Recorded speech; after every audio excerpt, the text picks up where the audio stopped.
बिस्मिल्लाहिर्रहमानिर्रहीम इय्याका नअबुदु व इय्याका नस्तईन। करप्शन दुनिया के हर माशरे में है, लेकिन जो करप्शन एक माशरे को, एक सोसाइटी को, एक मुल्क को तबाह करती है वो एलीट की करप्शन है। वो जिसको कहते हैं रूलिंग एलीट। जब वो चोरी करना शुरू करती है, जब प्राइम मिनिस्टर पैसे चोरी करता है, जब उसके मिनिस्टर्स करते हैं, जब प्रेसिडेंट्स करते हैं, या फिर जिसको क्रोनी कैपिटलिज्म कहते हैं कि वो बड़े बड़े बिजनेस हाउसेस के साथ मिलके जब चोरी करते हैं, तो उससे मुल्क तबाह होता है।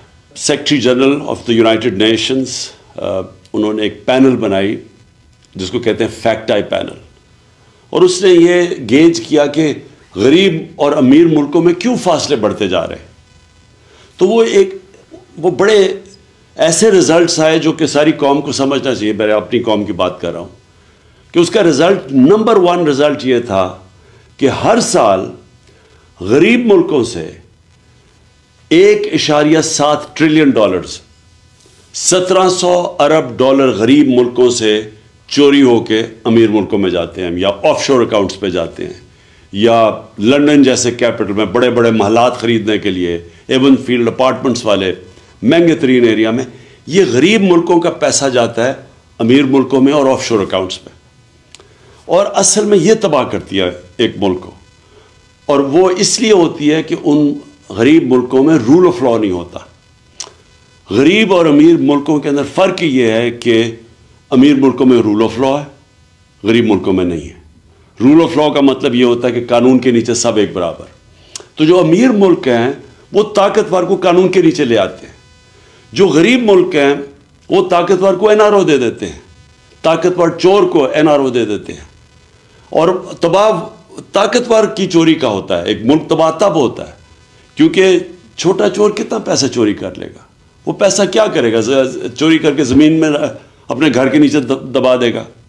लेकिन जब अरबों रुपए की चोरी होती है और वो ताकतवर करता है, यानी वो वजीर करते हैं, प्राइम मिनिस्टर्स करते हैं, तो वो जो चोरी है वो फिर मुल्क से बाहर ले जानी पड़ती है। तो पहले चोरी करके एक मुल्क को नुकसान होता है, और करप्शन वो होता है जो मुल्क का पैसा चोरी होता है। चोरी वो होती है जो कि एक फर्द की चोरी हुई।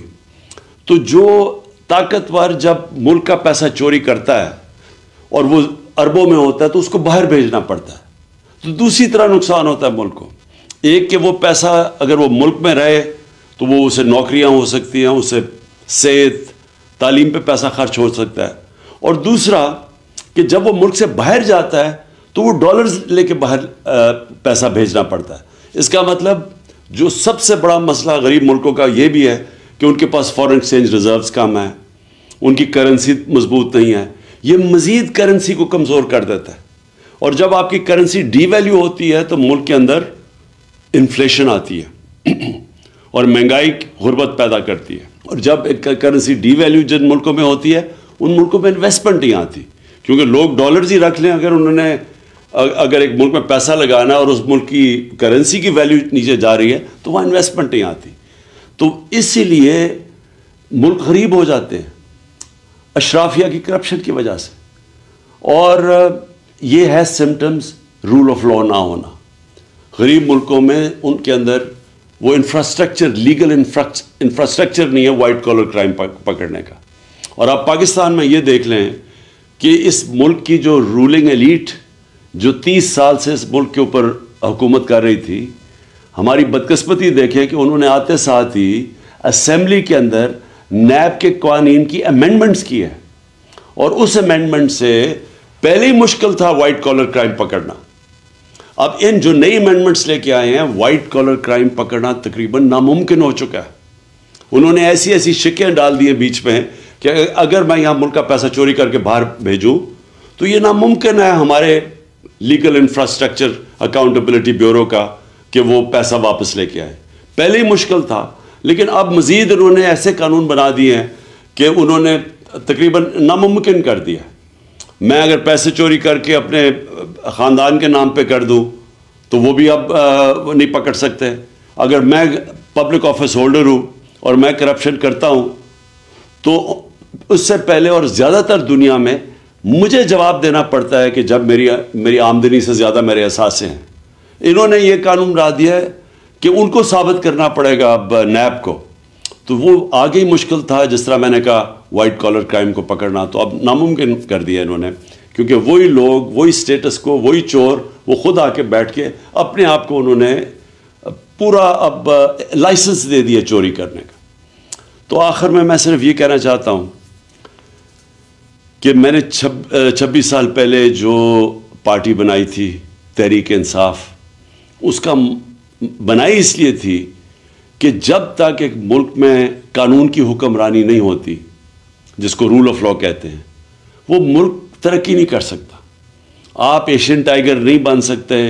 आप अगर समझते हैं हम चाइना की तरह तरक्की कर सकते, हम नहीं कर सकते। ये सारे मुल्क तब तरक्की किया था इन्होंने जब इंसाफ, रूल ऑफ लॉ लेके आए थे, कानून की हुक्मरानी लेके आए थे। क्योंकि जब ताकतवर को आप कानून के नीचे ले आते हैं, तो तब ये जो वाइट कॉलर क्राइम या जो पैसा करप्शन मुल्क को तबाह करती है, तब उसको कंट्रोल में लेके आते हैं।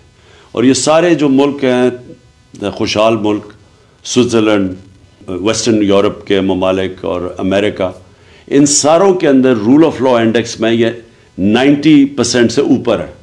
स्विट्ज़रलैंड 99% है। और हमारे मुल्क जो गरीब हैं, नाइजीरिया की मिसाल आपके सामने है, जो कि तेल के ज़ख़ीरे पे बैठा हुआ है, वहाँ सिर्फ रूल ऑफ लॉ 7% है। और हमारे जितने भी पाकिस्तान जैसे मुल्क, हम सब 15-20% से कम है।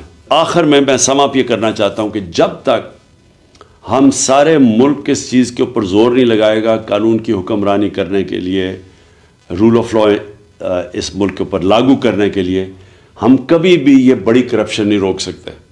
और जब तक बड़ी करप्शन नहीं रोक सकते, खुशहाली नहीं आ सकती। शुक्रिया।